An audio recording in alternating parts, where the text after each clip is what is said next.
오늘 함께 나누실 하나님 말씀은 구약성경 사무엘하 1장 1절부터 16절까지 말씀입니다. 제가 봉독하도록 하겠습니다.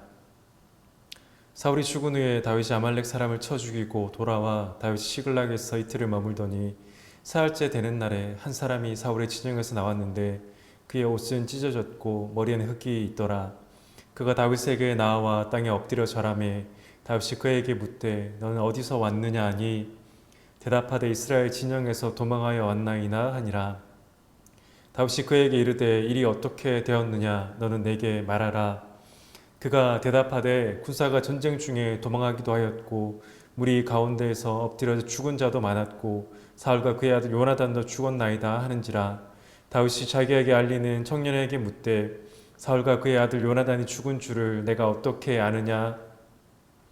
그에게 알리는 청년이 이르되 내가 우연히 길보아 산에 올라가 보니 사울이 자기 창에 기대고 병거와 기병은 그를 급히 따르는데 사울이 뒤를 돌아 나를 보고 부르시기로 내가 대답하되 내가 여기 있나이다 한즉 내게 이르되 너는 누구냐 하시기로 내가 그에게 대답하되 나는 아말렉 사람이니이다 한즉 또 내게 이르시되 내 목숨이 아직 내게 완전히 있으므로 내가 고통 중에 있나니 청하건대 너는 내 곁에 서서 나를 죽이라 하시기로 그가 엎드러진 후에는 살 수 없는 줄을 내가 알고 그의 곁에 서서 죽이고 그의 머리에 있는 왕관과 팔에 있는 고리를 벗겨서 내 주께로 가져왔나이다 하니라. 이에 다윗이 자기 옷을 잡아 찢음에 함께 있는 모든 사람도 그리하고 사울과 그의 아들 요나단과 여호와의 백성과 이스라엘 족속이 칼에 죽음으로 말미암아 저녁 때까지 슬퍼하여 울며 금식하니라. 다윗이 그 소식을 전한 청년에게 묻되 너는 어디 사람이냐 대답하되 난 아말렉 사람 곧 외국인의 아들이니이다 하니 다윗이 그에게 이르되 내가 어찌하여 손을 들어 여호와의 기름 부음 받은 자 죽이기를 두려워하지 아니하였느냐 하고 다윗이 청년 중 한 사람을 불러 이르되 가까이 가서 그를 죽이라 하매 그가 침에 곧 죽으니라. 다윗이 그에게 이르기를 내 피가 내 머리로 돌아갈지어다 내 입이 내게 대하여 증언하기를 내가 여호와의 기름 부음 받은 자를 죽였노라 함이니라 하였더라. 아멘. 오늘부터 우리 구약성경 사무엘하 말씀을 살펴보며 하나님께 주신 은혜를 나누길 원합니다. 오늘 본문은 크게 두 가지로 나눌 수 있습니다. 첫째는 인간의 계획이 아무리 대단하고 철저하다 하더라도 결국에는 하나님 앞에 드러나지 않을 것이 없다는 것이고, 둘째는 다윗처럼 우리의 마음이 하나님으로 가득하고 하나님이 우리 삶의 기준이 되어야 한다는 것입니다. 첫째 우리가 살펴볼 것은 우리는 인간의 계획이 아무리 대단하고 완벽해 보인다 할지라도 결국엔 하나님 앞에 드러나지 않을 것이 없다라는 것을 우리는 기억해야 합니다. 사무엘 1장 1절은 이렇게 시작합니다. 사울이 죽은 후에. 사무엘상의 마지막 장인 31장이 사울의 죽음으로 끝이 났습니다. 이 사무엘하의 시작인 사무엘하 1장도 사울의 죽음에 대한 소식으로 시작이 됩니다. 오늘 본문에는 다윗 위에 한 청년이 등장합니다. 그런데 그는 이스라엘 사람이 아니라 아말렉 사람이라고 소개되고 있습니다. 이 청년은 사울의 진영에서 나와 다윗을 찾아왔습니다. 그리고 다윗에게 사울과 요나단의 죽음에 대한 소식을 전해줍니다. 이 소식을 들은 다윗은 그 아말렉 청년에게 이렇게 묻습니다. 사울과 그의 아들 요나단이 죽은 줄을 내가 어떻게 아느냐? 다윗의 이 질문에 청년은 10절에서 자신이 사울을 분명하게 죽였다라고 다윗에게 말합니다. 다윗과 이 아말렉 청년의 대화는 전혀 이상해 보이지 않는 지극히 평범한 대화입니다. 사울이 죽었고 그 사울을 자신이 죽였다고 말하는 것이기 때문입니다. 그러나 문제는 이 대화 자체가 아니라 아말렉 청년이 지금 다윗에게 거짓을 말하고 있다는 것입니다. 아말렉 청년은 자신이 사울을 죽였다고 말하지만 사실 사울은 누군가에 의해서 죽은 것이 아니라 스스로 목숨을 끊었습니다. 사무엘상 31장은 사울이 어떻게 죽였는지가 정확하게 기록되어 있습니다. 사울이 스스로 목숨을 끊었음에도 그 아말렉 청년은 자신이 죽였다고 거짓말을 한 것입니다. 그는 다윗을 완벽하게 속이기 위해 자신의 옷을 찢었고 머리에는 흙을 발랐습니다. 그리고 보다 확실하게 하기 위해 사울의 왕관과 팔고리까지 가져왔습니다. 이런 상황에서 누구나 그 청년의 말을 믿을 수밖에 없었고 실제로 다윗은 아말렉 청년의 거짓말을 믿었습니다. 그리고 그의 거짓말대로 그가 상급을 받았다면 그 청년의 거짓말은 성공했을 것입니다. 그러나 안타깝게도 청년의 거짓말 자체는 성공했지만 그는 상급을 받은 것이 아니라 결국 죽임을 당하게 됩니다. 사랑하는 성도 여러분, 우리 오늘 본문에 나오는 이 아말렉 청년을 보면 무엇을 깨달아야 할까요? 우리 역시 살아가다 보면 누군가를 때로는 속이기도 하고 때로는 누군가에게 속임을 당하기도 합니다. 그리고 그것이 사람들에게 드러날 때도 있고 때로는 드러나지 않을 때도 있습니다. 하나님을 믿지 않는 사람에게는 어쩌면 사람들 앞에 드러나지 않으면 괜찮은 것이 아닌가라고 말할지도 모릅니다. 아니, 하나님을 모르는 사람들에게 사람들만 속일 수 있다면 이보다 더 완벽한 것은 어디에 있겠습니까? 그러나 하나님을 믿는 우리는 달라야 하지 않을까요? 우리 역시 하나님을 알지 못하는 사람들과 같이 이 땅을 살아가지만 우리의 기준은 그들과 달라야 합니다. 우리 사람들이 알지 못하는 것에 기준을 두어야 하는 것이 아니라 바로 하나님 앞에 기준을 두어야 하는 것입니다. 사랑하는 성도 여러분, 그렇다면 저와 여러분은 어디에 기준을 두시고 있습니까? 아말렉 청년처럼 자신의 유익을 위해서라면 사람을 속이는 것에 거리낌이 없는 것은 아닙니까? 그렇지 않으면 사람들이 알아내지 못하더라도 우리의 구주 되시고 우리의 기준 되시는 그 하나님의 뜻에 우리의 기준을 두고 살아가고 있습니까? 사랑하는 성도 여러분, 저와 여러분의 기준은 하나님이 되어야 합니다. 그리고 우리 하나님 앞에 드러나지 않을 것이 없다는 것을 믿는 동시에 나의 유익을 위해 세상의 방법이 아니라 하나님 앞에서 정직하게 살아갈 때 결국 하나님께서 가장 선한 길로 아름다운 길로 인도하실 것이라는 그 믿음이 있어야 합니다. 이 믿음이 있어야 우리는 세상 사람들과 구별된 삶을 살아갈 수 있기 때문입니다. 사랑하는 성도 여러분, 이 세상은 정직하게 살아가기보다는 자신의 유익이 되는 것이라면 그렇게 하지 않아도 된다라고 말합니다. 이 세상은 정당한 절차를 지키기보다는 편법도 괜찮다고 말합니다.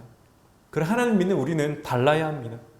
하나님 믿는 우리는 우리가 우리의 유익을 얻기 위해 그 다윗을 속인 아말렉 청년이 아니라 하나님의 마음으로 하나님의 사람이 죽임을 당하는 것을 슬퍼하는 다윗과 같은 삶을 살아가야 합니다. 눈에 보이는 유익을 얻기 위해 믿음을 버리지 마시고 그리스도인의 자존심을 버리지 마시고 그리스도인의 긍지를 버리지 마시고 지금 내가 하는 그것이 어리석어 보인다 할지라도 하나님 앞에서 정직하고 공의로운 것이라면 믿음으로 순종해서 하나님께서 부어주실 은혜를 기대하며 나아가시는 저와 여러분이 되시기를 주님의 이름으로 간절히 축원합니다. 두 번째로 우리가 기억해야 할 것은 다윗처럼 우리의 마음에 하나님으로 가득해야 한다는 것입니다. 다윗은 아말렉 청년이 가지고 온 사울과 요나단의 죽음의 소식을 듣고 기뻐하지 않았습니다. 아말렉 청년이 기대한 대로라면 다윗이 기뻐해야 했습니다. 그러나 다윗은 기뻐하는 것이 아니라 슬퍼했습니다. 사실 다윗은 친구 요나단의 죽음에 대해서는 슬퍼할 수 있었지만 자신을 죽이려 했던 그 원수와 같았던 사울의 죽음마저 슬퍼하는 것은 우리가 이해할 수 없는 것입니다. 그러나 그럼에도 다윗은 친구 요나단뿐만 아니라 원수 같았던 그 사울왕의 죽음 앞에서도 진심으로 슬퍼했습니다. 그는 자신의 옷을 찢었고 금식합니다. 이를 통해 자신의 슬픔을 나타내었습니다. 나아가 사울을 죽였다고 거짓말을 하는 그 아말렉 청년을 죽임으로 자신의 마음의 진실임을 모든 사람들에게 보여주었습니다. 사랑하는 여러분, 근데 자신을 죽이려고 했던 그 원수와 같은 사울의 죽음을 애도하는 다윗을 이해할 수 있으십니까? 저와 여러분이 정말 다윗이라면 그 사울의 죽음에 대해 이렇게까지 슬퍼할 수 있었을까요? 사실 솔직한 마음으로는, 인간적인 마음으로는 도저히 이해할 수 없고 이해할 수도 없을 것 같습니다. 그런데 다윗은 어떻게 그렇게 할 수 있었을까요? 그저 다윗이 사람이 좋아서였을까요? 사울이 죽었으니 이제 아무렇지도 않으니 이렇게 할 수 있었던 것일까요? 아니면 자신이 왕이 되기 위해 이스라엘 사람들 앞에 슬프지 않은 척, 슬픈 척 그렇게 보이는 것일까요? 그러나 다윗이 이렇게 할 수 있었던 이유는 다윗 자신에게 있지 않았습니다. 다윗이 원수 사울의 죽음 앞에서도 진심으로 슬퍼할 수 있었던 이유에는 하나님이 계셨습니다. 오늘 보면 14절과 16절에는 다윗이 두 번이나 아말렉 청년에게 이렇게 말하는 것을 볼 수 있습니다. 여호와의 기름 부음 받은 자를 내가 죽였다. 다윗이 그 사울 왕의 죽음을 진심으로 슬퍼할 수 있었던 이유에는 바로 하나님이 있었습니다. 다윗은 사울이 비록 자신의 원수였지만 그 이전에 하나님께서 기름 부으신 왕이라는 것을 잊지 않았던 것입니다. 그래서 그는 광야에서 사울을 죽일 수 있는 많은 기회가 있었음에도 하나님 때문에 사울을 죽이지 않았습니다. 다윗의 마음의 중심에 하나님이 얼마나 크게 자리 잡고 있었는지 우리는 오늘 본문을 통해 다시 한번 확인할 수 있습니다. 사랑하는 여러분, 이런 다윗을 보면 어떤 생각이 드십니까? 하나님으로 가득한 다윗이 부럽지 않습니까? 하나님 때문에 기뻐하고 하나님 때문에 슬퍼하고 하나님 이름이 땅에 떨어진 것 때문에 분노하고 하나님이 즐거워하시는 것을 즐거워하는 다윗의 모습이 아름답지 않습니까? 저는 저와 여러분도 다윗처럼 우리의 마음에 하나님이 가득하기를 간절히 원합니다. 하나님 중심이 되어서 하나님으로 기뻐하고 하나님 때문에 슬퍼하고 하나님 이름 땅에 떨어진 것 때문에 분노하고 하나님 즐거워하시는 것을 즐거워하는 저와 여러분 되시기를 간절히 축원합니다. 다윗처럼 이렇게 하기 위해 우리에게 필요한 것이 바로 날마다 하나님과 동행하는 삶입니다. 시편 23편 1절에서 다윗은 이렇게 고백했습니다. 여호와께서 나의 목자가 되시니 내가 부족함이 없다라고 고백했습니다. 그러나 이 고백은 그냥 나오는 것이 아닙니다. 우리가 날마다 하나님과 동행하며 살 때 그런 삶을 사는 자의 입술에서 나올 수 있는 고백인 것입니다. 그럼 다윗처럼 저와 여러분 있는 그 자리에서 하나님을 더 가까이 하시기를 간절히 원합니다. 말씀을 더 가까이 하고 하나님 기도하기를 더 가까이 하기를 원합니다. 그러나 이건 역시 우리의 힘을 할 수 없게 우리는 날마다 성령의 충만함을 구하며 기쁨으로 살아가야 합니다. 신방 전화를 안부를 묻던 중에 나가지 못하는 답답한 상황 가운데 더 하나님의 말씀을 읽으며 하나님께 기도하는 그 자리를 지키고 있다는 성도님의 고백을 듣게 되었습니다. 비록 지금 이 시간이 힘들고 답답한 시간이지만 그럼에도 하나님을 더 가까이 하는 성도님에게 이 시간이 더 하나님으로 채워지고 하나님을 깊이 만나는 그 귀한 시간이 될 것이라고 저는 확신합니다. 사랑하는 여러분, 저와 여러분의 마음이 하나님으로 가득하기를 원합니다. 하나님 말씀으로 채워지기를 원합니다. 그렇게 할 때 우리 역시 다윗처럼 하나님 때문에 우리가 기뻐하고 슬퍼하고 때로는 분노하고 하나님을 인하여 즐거워하게 될 것입니다. 우리 다윗처럼 이런 삶을 살아야 하지 않겠습니까? 그러나 이런 삶은 그냥 만들어지지 않습니다. 그러나 그렇다고 불가능한 것도 아닙니다. 바울은 우리에게 성령으로 살면 너희가 성령으로 행할 것이다 라고 분명하게 말씀했습니다. 사랑하는 성도 여러분, 성령으로 충만하셔서 성령으로 행하십시오. 그러면 우리의 마음에 하나님으로 가득 차게 될 것입니다. 그런 자의 삶은 하나님이 기준이 되고 그의 마음에 하나님이 채워지고 결국 그의 삶의 중심은 하나님이 될 것입니다. 이처럼 거룩하고 존귀하고 구별된 그 그리스도인의 삶, 그 삶이 다윗에게만 나타난 것이 아니라 바로 저와 여러분에게 나타나 하나님이 저와 여러분 보고 기뻐하며 즐거워하며 저와 여러분을 통해 영광 받으시는 귀한 은혜가 있기를 주님의 이름으로 간절히 축원합니다. 우리 함께 기도하도록 하겠습니다. 하나님 감사합니다. 오늘 아침부터 사무엘하 말씀을 시작합니다. 하나님, 오늘 본문을 통해 이 아말렉 청년과 다윗 왕을 함께 보게 됩니다. 자신의 유익을 위해 거짓을 말하였던 그 아말렉 청년과 대비하여 다윗은 비록 그의 원수였을지라도 하나님께서 세우신 종이기에 그의 마음에 하나님이 가득했기에 그의 유익보다 그 하나님의 마음으로 슬퍼한 모습을 보게 됩니다. 하나님, 우리 역시 우리 유익 때문에 그리스도인 자존심을 버리지 않게 인도하여 주시고 그리스도인 존귀함을 버리지 않게 인도하여 주시고 하나님 정의를 지키며 우리가 해야 될 것을 하며 나아갈 때 하나님께서 가장 아름다운 길로 선한 길로 인도하실 것이라는 그 믿음으로 나아가는 우리 모든 성도들 되기를 간절히 소망합니다. 그러나 다윗이 이렇게 하기 위해서 그런 날마다 하나님을 가까이 했습니다. 그의 모든 것이 하나님으로 채워졌습니다. 참으로 힘들고 어려운 이 코로나 시대 가운데 더 하나님을 가까이 하길 원합니다.